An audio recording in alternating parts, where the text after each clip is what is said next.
classique, l'autre qui est spécialiste de la musique rock. Un s'appelle Claude Rajotte, l'autre s'appelle Edgar Fruitier, et je vous laisse deviner lequel est lequel.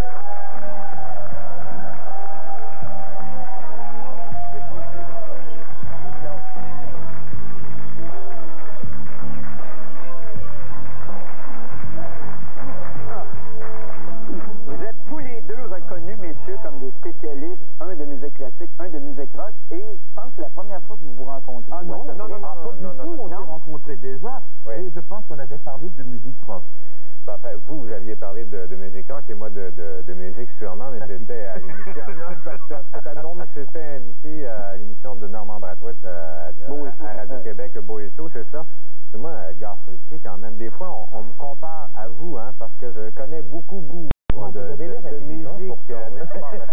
Mais Claude, on est chanceux de t'avoir ce soir, parce que je ne sais pas si vous le savez, M. Fruitier, mais Claude te remet d'une labyrinthite. Tranquillement, ça se boit-tu sans pas? Oui, c'est du jus de labyrinthite. Okay, c'est bon. C'est quoi, au fait, une labyrinthite, Claude? Parce que ça reste un virus. C'est du thé glacé. C'est parce qu'avec la labyrinthite, ça ne goûte pas la même chose. C'est quoi, au fait, ça, Claude? Parce que ça a l'air que c'est un virus qui court pas mal. Ça a l'air, je sais pas, moi j'en avais jamais entendu parler de ma vie jusqu'à ce que je l'attrape à peu près il y a un mois. C'est qu'on la respire et ça se transporte au labyrinthe de l'oreille interne via les trompes d'Eustache. Oui. Et puis là, tu es complètement étourdi. Moi, ça m'a pogné durant un cimetière décédé un vendredi. C'est là que j'avais mes disques ici, puis là, j'étais à côté avec mon... Comme ça, eh bien oui, c'est vraiment très bon, ce disque-là.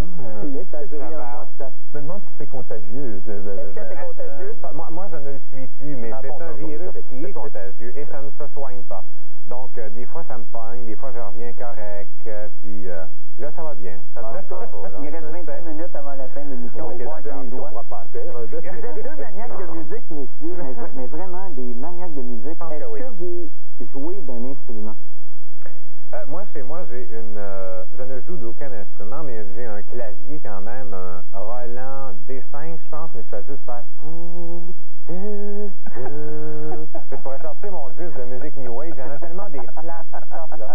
Ils font... Pas de problème. Puis j'ai acheté aussi une guitare Stratocaster, comme Jimi Hendrix. Mais ça, c'est vraiment juste comme une décoration. Puis avec, tu fais vous... Non, ça, mes amis m'ont acheté un amplificateur Fender portatif, un autre plus gros. Moi, j'ai une pédale de fuzz. Là, j'ai fait... Pendant quelques temps, tu sais, il reste 4 cordes maintenant à la guitare, mais je suis correct, je suis bon pour un coup encore. Non, quand même pas. Vous, M. Fruitier, vous jouez quoi? Mais vous vous rendez compte qu'il a des dents de créateur, hein? Vous, là, c'est parfait, ça. Vous jouez quoi, vous? Moi, j'ai déjà joué le piano sans être pianiste, par exemple. De la musique de chant avec des amis, où j'étais lamentable, et puis mes amis... Vous improvisiez? Non, je ne mangeais pas de don de ça, moi. Non, je jouais, sauf que ce qui arrivait, c'est que quand je voyais un trait trop difficile, j'en jouais les 2 premières notes, puis je finissais les 2 autres, mais je ne jouais pas ce qu'il y avait entre. Alors, les musiciens qui étaient des musiciens chevronnés, qui ça s'appelle du rock. Ça doit être ça, oui. Peut-être. On peut faire des beaux sons sur un clavier quand même. Magnifique. Moi, j'enregistre même ça, puis quand je pars en vacances en auto, j'écoute mes cassettes. Ce que vous avez composé, justement. Oui, j'improvise. Puis là, je regarde les montagnes, puis les Adirondacks en me promenant. J'aurais peut-être pas dû dire ça aujourd'hui. Est-ce que tu te rappelles le premier spectacle auquel tu as assisté? Rock. Ben, le premier show rock, oui, je me souviens. D'ailleurs, j'ai regardé dans le livre du Forum, parce que tu as toutes les dates, puis là, je m'en souviens plus exactement, mais c'était Rick Wakeman, qui était le claviériste de Yes, à l'époque, qui a joué avec plein de monde. Puis là, j'étais parti de Drummondville, puis on allait au Forum, comprends-tu, voir un show rock. Et c'était peut-être pourri, mais ton premier show que tu vois au Forum, comprends-tu, tu trouves ça bon, ça. Mais tu t'en rappelles, donc tu étais à jeun, c'est bon? Dans ce temps-là, oui. Oui, absolument. Vous, M. Fruitier, est-ce que j'avais 19 ans. Oui, je m'en souviens. J'étais beaucoup plus jeune que vous. Oui. J'avais, à ce moment-là, je suis beaucoup plus vieux que vous maintenant. Oui. J'avais 12 ans. J'étais au collège classique et les pères jésuites nous avaient amené à entendre un concert au Saint-Denis. Et c'était un jeune chef d'orchestre qui avait 12 ans qui dirigeait l'Orchestre symphonique de Montréal et une petite pianiste qui avait le même âge qui jouait un concerto, je me souviens de tout, elle jouait le concerto en ré mineur de Mozart. Sandra Bianca, elle s'appelait. Mais surtout, je me souviens du chef d'orchestre qui s'appelait Norine Mazel, qui est devenu un des grands chefs d'orchestre actuellement, qui dirige à travers le monde, et qui a exactement mon âge, à un mois près, disons, puisqu'il avait 12 ans sur le podium en train de diriger, qu'il en avait 12 mois dans la salle en train d'écouter. C'est vrai? Oui. Et ça, c'est un concert que j'ai jamais pu oublier parce qu'il y avait là cette espèce de victoire de l'enfance sur une montagne à franchir, tu sais. Et ça, c'est quelque chose que j'ai jamais pu oublier. Parce que je me dis, s'il le fait lui, peut-être que dans mon domaine, je pourrais arriver à le faire. Moi, je ne savais pas que ce serait le théâtre. Hein. Effectivement. Claude, un disque rock, ton disque rock préféré, t'en as combien chez toi, au fait?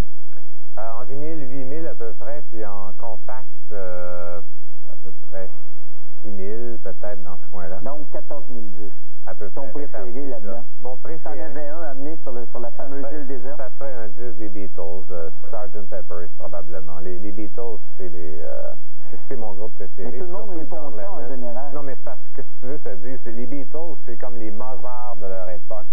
C'est de la très haute qualité pop. Ils ont fait de tous les Beatles dans leur carrière. C'est ça qui est important. Sur le même disque, t'as des violons, t'as du rock, ça brasse. S'il y a c'est l'album classique fétiche, mais je pourrais te nommer un Hendrix aussi, si tu veux. Jimi Hendrix Experience, qui est excellent, mais... Mais vous, M. Fruitier, c'est votre Sgt. Pepper, c'est quoi? C'est très difficile de dire ça, parce qu'il y a tellement d'œuvres que j'aime. Je pense que j'apporterais avec moi du Bach, d'abord, et je pense que ce que j'apporterais serait une longue œuvre de Bach, puisque, bon, il y en aurait c'est un disque, il a dit. Là. Oui, un disque. Oui.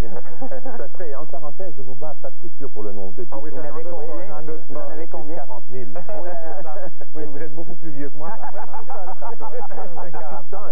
Écoutez, c'est depuis 17 ans, à ce moment-là, vous n'aviez même pas découvert le rock. À 19 ans, vous l'avez découvert, comme vous disiez, dans votre Non, c'était à 14 ans. Non, j'ai été à un show rock, mais j'ai découvert le rock avant ça quand même, quand j'avais 13-14 ans. Messieurs, on va vérifier vos connaissances tout de suite après la pause, parce qu'on va faire un quiz de musique avec Claude Rajotte et Edgar Fruitier. J'ai des questions à poser, moi aussi. Vous les poserez en temps et lieu, pas de problème, on vous revient dans 2 minutes. Maintenant l'heure de Around the Tour. Eh bien oui, c'est notre quiz populaire Around the Tour. C'est déjà, mon Dieu, la première fois qu'on fait ça. Alors, nos invités, Edgar Fruitier et Claude Rajotte. Messieurs, c'est très simple, je vous pose une question et vous répondez. Vous répondez. Sauf que pour corser la chose, je vais poser à Claude Rajotte des questions sur l'opéra et à M. Fruitier des questions sur le rock. J'ai horreur de l'opéra. Est-ce qu'on peut souffler des réponses? Non, mais vous allez avoir un droit de réplique. Et comme on est à TQS et que c'est très cheap, vous allez marquer les points avec votre doigt. Alors, Claude Rajotte, oui. Quelle est la plus longue pièce pour piano jamais composée? Est-ce que c'est le concerto pour un nain de André Gagnon? Combattons l'arthrite de Dr. Albert, le piano bien accordé de Monte Young ou l'organe mal accordé de Lucien Etu? Mon Dieu. Est-ce qu'il y a un décompte? Oui, non, c'est là. C. Exactement, c'est la bonne réponse. C'est la bonne réponse. Et sais-tu combien de temps il dure? 18 minutes 40. 4 ans, 12 minutes. Ah, alors, tu marques un j'ai point. absenté, j'ai été au dépanneur. Tu l'as raté. Tu marques un point avec tes doigts, tu restes comme ça jusqu'à la fin de l'émission. Monsieur Fruitier, Oh là là. complétez une des citations les plus connues de l'histoire du rock du journaliste John Lando. I saw rock and roll future and its name is Milli Vanilli, Olivia Elton-John, Francis Martin ou Bruce Springsteen. Je peux te prendre des 4? Non, vous en choisissez un. Moi, je le sais. Alors, écoutez, je vais dire Francis Martin. Francis Martin. Savez-vous qui est Francis Martin? Pas du tout. C'est Francis Martin, c'est un chanteur québécois. Eh bien non, la réponse, Claude, est-ce que tu as le droit de répondre? Bruce Springsteen. Bruce Springsteen. Claude, je te rajoute un doigt. Claude Rajotte, quel est l'opéra le plus court? L'opéra pour un nain de André Gagnon. Fausse de Gounod et Bousquet. Fausse de Pavarotti. Oui. Et de Sands of Time de Simon Rees et Peter Reynolds. Moi, je dirais D.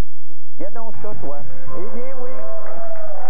Combien de temps dure-t-il? Le plus court. Oui, l'opéra le plus court. Je crois que c'est 51 secondes. 3 minutes 34 secondes. Et en même temps, toujours un bout. et 3 minutes 34 secondes, c'est aussi le temps de l'éjaculation précoce la plus longue. Alors, merci beaucoup. Il est très fort, hein? Monsieur Fruitier, lequel de ces groupes rock a gagné le plus de Grammys? Oh mon Dieu. Qu'est-ce que c'est Milli ça? Vanilli. Ah, c'est comme des Oscars de la musique. Bon. Milli Vanilli, Ah, c'est encore les mêmes? les Rolling Ah, non. Stones, The Villains Penguins et Zebulon. Ah ben écoutez, écoutez, là, encore une fois, je vais au pif, les Rolling Stones, là. Ah, eh bien, imaginez-vous que non. Ah, ben, Savez-vous combien que les Rolling Stones ont gagné de Grammys? Ben non, je sais Mais pas. je sais qui en a gagné le plus. Ils en ont par gagné exemple. 0. En fait, ils en ont eu un, c'était l'hommage à carrière. Qui en a gagné le plus, Claude? Henry Mancini. Eh bien, ça vaut pas de points, mais tu peux garder tes 3 doigts comme ça. D'accord. Dans les airs. Claude Rajotte. Mais qui c'était dans la liste? Villains, Penguins et Zébulon, c'est 2 groupes québécois, Villains, Penguins et Zébulon. C'est le pire groupe au monde. Ah, c'est vrai, Il y en a qui oui. volent des chars à cette heure, je suis très heureux. Claude Rajotte. Qui a obtenu le plus de rappels? Maria Callas en 1958, Luciano Pavarotti en 1988, Caruso en 1890 ou la Ford Escort en 1983 pour son problème de suspension. Non, mais moi je dirais Caruso. Caruso, eh bien non! Non! Monsieur Fruitier, avez-vous... Lui, il chantait pas encore à ce moment-là. Monsieur Fruitier, un droit de réplique? Ben, savez-vous que je le sais pas, je veux dire n'importe quoi. Maria Callas, dans son... Eh bien non, c'est Luciano Pavarotti. Ah oui, vraiment? 165 rappels, le public applaudit pendant 1h07. Eh bien, il a été battu à Bayreuth Par qui? par la tétralogie de Chéreau. Les applaudissements ont duré plus de 2 heures à la dernière représentation du crépuscule. Alors, rajoutez-vous un doigt. Rajoutez-vous un doigt. Claude, tu peux t'enlever un doigt. D'ailleurs, je m'enlève un doigt. Tu t'enlèves un doigt. D'ailleurs, je l'ai eu mes 3 affaires. Oui, mais là, tu l'enlèves, c'est moi qui décide. Je dois vous dire que votre opéra le plus court n'est pas le plus court non plus. Il y a les opéras minutes, enfin, c'est prétentieux. Non, mais... Les opéras minutes de Darius Milhaud qui durent une seule minute. Oui, mais c'est comme le minute, c'est pas du vrai, monsieur Fruitier. Une question pour vous. Elvis Presley a remporté 3 Grammys dans sa carrière. Ils étaient tous dans la même catégorie. Laquelle? Meilleur disque d'aérobie, meilleur disque country, meilleur disque rock ou meilleur disque religieux? Ben, là, je connais le nom d'Elvis Presley. Je suis certain qu'il n'a pas fait des choses religieuses. Alors, votre choix? Ben, je dirais rock. Eh bien non, c'est meilleur disque religieux. Ah, ben oui. Ben oui, parce qu'il a fait des disques de gospel. Et il a même gagné 3 fois pour le même disque. Oh, il tripait là-dessus en premier, mais il trouvait qu'il n'avait pas une assez belle voix quand même pour faire du gospel. ça. Ben, j'en apprends Il tripait là-dessus ainsi que sur la pornographie, comme quoi c'est pas incompatible. Ben non. Claude Rajotte. Et des sandwichs au beurre de pinot. La symphonie numéro 3 de Gustave Mahler a été écrite en ré mineur, en sicile, en sol canadien ou en dormant. En dormant en sol canadien. Moi, je dirais en ré mineur. Je sais pas pourquoi, mais- Effectivement, c'est la réponse. 4 doigts. Monsieur Fruitier, d'où vient le nom du chanteur rock Alice Cooper de son vrai nom Vincent Fournier? D'un poème d'Aldous Huxley, The Doors of Perception, du roman de Lewis Carroll, Alice au Pays des Merveilles, du livre de Jean Beaunoyer, Alice Robbie, ou d'un jeu de Ouija? Je sais pas si faut être fantaisie. Faut être sérieux. Ben, moi, je dirais Lewis Carroll, Alice au Pays des Merveilles. Eh bien, imaginez-vous que c'est d'un jeu de Ouija. Et je sais pas, oui. Et je sais pas si c'est lui qui a fait bouger la table ou la drogue. On ne sait pas. Ah oui. Dernière question. Attention, t'as combien de doigts? Encore 3 doigts, moi. 3. Alors, aucun, moi. elle vaut 4 doigts. 4 doigts, il m'en reste. Et je la pose au premier de vous deux qui répond. Qui possède la plus grande collection privée de disques au monde? Stan Keller, Edgar Fruitier, Claude Rajotte avec tous les disques que ce soit gratis, ou Pierre Bélan avec les 100 000 copies de son dernier album qu'il n'a pas vendu? Alors, Stan Keller, je dirais. Stan, c'est effectivement la bonne réponse. Et notre grand gagnant, c'est Claude Rajotte. Mais attention, parce qu'après la pause, M. Fruitier va nous mettre à l'épreuve. Oui, attends, ça va être mon tour, la vengeance de celui qui a perdu, On va se là, hein? faire voir. Dans 2 minutes, on vient avec Edgar Fruitier et Claude Rajotte a besoin d'amour. Monsieur Fruitier, vous êtes porte-parole pour le fameux méga opéra qu'il va y avoir au Stade olympique. Oui, oui. Turandot ou Turandot. On peut dire Turando, Turando, on peut dire Turandot, l'un ou l'autre. Turadot. On peut dire Turadot. Oui, oui, Tu rajoutes, oui. oui, parce que c'est un nom fantaisiste, finalement. C'est une princesse chinoise, mais si elle était chinoise, il n'y aurait pas de R dans son nom, ce serait Turandot, hein, parce qu'il n'y a pas de R en chinois. Et puis, c'est pas un nom italien non plus, mais bien sûr, c'est un conte qui remonte au milieu d'une nuit. Puis, la princesse elle-même a existé, hein, à l'époque. C'est vrai? Elle a fait tuer tout ce monde dont on parle dans cette pièce, dans cet opéra. Mais les contes des mille et une nuits, ça remonte dans le Moyen-Âge très loin, racontent l'histoire de la princesse Turandot. Et on en a un extrait, alors on va le regarder. De l'opéra, pas Ben oui, mais non, de Turandot.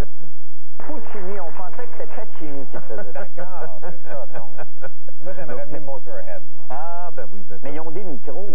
Oui, il y a une amplification, c'est que le stade olympique, bien sûr, étant d'une telle dimension que ça demande une sonorisation. Et j'ai rencontré de monsieur Paquin, qui est le sonorisateur, qui est un spécialiste qui fait ça à travers le monde. Il arrive de Bâle, où il a fait la sonorisation de spectacles dans un stade de Carmen avec José Carreras, entre autres. Et donc, c'est un spécialiste de la chose, et il m'a fait des démonstrations. Moi, j'étais un petit peu sceptique en me disant, est-ce qu'on va entendre? Est-ce que ça a fonctionné? Ah, c'est formidable ce qu'il a fait. Parce que le son au stade olympique, là où c'est pourri, d'habitude. Oui.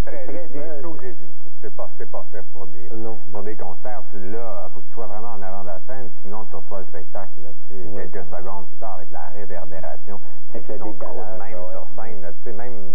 Oui, mais là, c'est des chanteurs d'opéra qui sont gros de même. Peut-être. Monsieur Fouillet, vous aviez des questions à nous poser. Ah oui. Mais non, pour reprendre ça, c'est que cette sonorisation me semble être une chose absolument transcendante. J'ai l'impression que les gens vont être étonnés. Mais ça s'améliore, les techniques, justement, avec le temps. C'est passé de très pourri à pourri en quelques années. Voilà, c'est peut-être en mieux. Alors, ma question, on parlait de Puccini. Oui. Vous savez que le premier succès de Puccini, ça a été Manon Lescaut en 1894, mais il avait écrit 2 opéras avant. Alors, ma colle, c'est celle-ci, c'est qu'un des 2 opéras porte un prénom de quelqu'un que vous devriez trouver. Enfin, et le prénom et la personne.